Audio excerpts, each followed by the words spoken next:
Hello, everybody, and welcome to Haiku Talk. I'm your host, Ben Ga, your friendly neighborhood haiku poet, and today we're taking a look at a piece from the current issue of Seashores,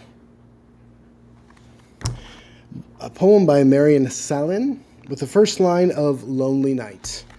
And with that said, you know what time it is. It's time to sit back, relax, grab yourself a tasty beverage, and let's haiku.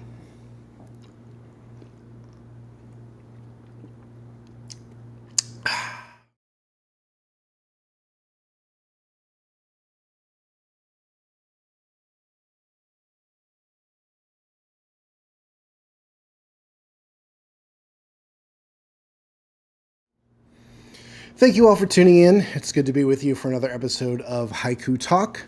Let's get right to the poem, shall we? And the poem goes like this. Lonely night, I binge watch the moon. Lonely night, I binge watch the moon. Wonderful piece. Nice little twist at the end. Follows the fragment and phrase format, with the first line being our fragment of Lonely Night, the phrase being, I binge watch the moon. Wonderful poem. And one that speaks to us in the present tense, meaning in our current time. I do like haiku that speak sort of in a timeless manner that could have been read in like Basho's day and still have made sense. This poem would not have made sense to Basho because he would have not understood what binge watching is. But we, in our current state of mind, especially in our post-pandemic lives, are fully aware of what binge watching is. And it's a nice use of a current term to something that probably will stand up going forward for the next couple decades at least, easily. And it's very fresh, and that turn at the end really drives this home in a nice way. So let's take a look at how this works, going line by line. That first line of Lonely Night is great. It is just we know exactly what we're in for when we read Lonely Night. Puts us in the time of day. We know that we are most likely by ourselves. I mean, you certainly can be lonely in a room full of people or next to a loved one. But I go to write to a place where I'm by myself. It's night, and I've got all sorts of reasons that I might feel lonely. So it's a very melancholy start to this moment, and one that I'm familiar with, and I imagine most everyone is familiar with as well. So we're off to a good start, but we're going to need something more here to kind of perk up that first line, because while it's understandable and we all can relate to it, there's nothing very exciting about it yet. Lonely night. Oh, lonely night. Yes. So we get to line 2, and it goes, I binge watch. I binge watch. Yep, and I know exactly what this is, and I know pairing that with Lonely Night, and I'm binge watching something. We all have our guilty pleasures of things that we binge watch. I go to guilty pleasure here because I generally don't, if I'm lonely, I'm generally not in a mood to binge watch something new and challenging and really expressive. You go to things that give you comfort.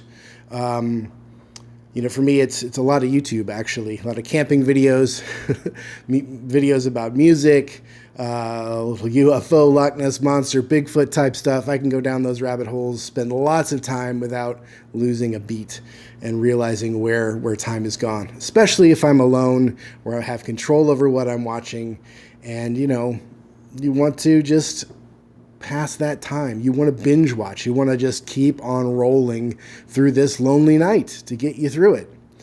Now, the big surprise here comes in line 3, because it subverts what we're thinking of when we think of binge watching. And that line 3 is the moon. The moon. And suddenly we're snapped back to the natural world, We're snapped away from all of the screens that you're watching to watch this right now, and we're turned off and we're put back into the most basic of all things. One of the most human things to do is to watch the moon all night long on a lonely night. You're binge watching it move across the sky, arc, and watch that journey go until it no longer appears. Or maybe it's you have a day moon and it hangs around the next day. I don't know, but you're binge watching this happen. And the thought of binge watching the moon is just such a wonderful turn of phrase. And it's something that I know that I have done, especially when, watching, when I get, depending on the time of year, there's a time of year where I can watch the moon, like start from the horizon and just arc across the windows in my place until it's out of view. And it's so cool just to watch that happen, because it starts out big and then gets smaller as it goes, at least the optical illusion of it getting from bigger to smaller. And it's just cool to watch this thing pass, because we don't often think about the fact that we are spinning on a planet that's also going around the sun. And that moon is tidal locked with us. It's captured in our orbit, and it's just the natural movement of things, the spatial movement, the galactic movement of everything around us. And in this one lonely night, we're really taking that in and finding peace, finding solace, finding comfort in the fact that, or at least finding some connection in our loneliness to this lone moon arcing its way across the sky, taking its time, hour after hour, arc after arc, minute after minute, moving through. And my own world here, window pane after window pane. I've certainly watched the moon arc across the sky out camping.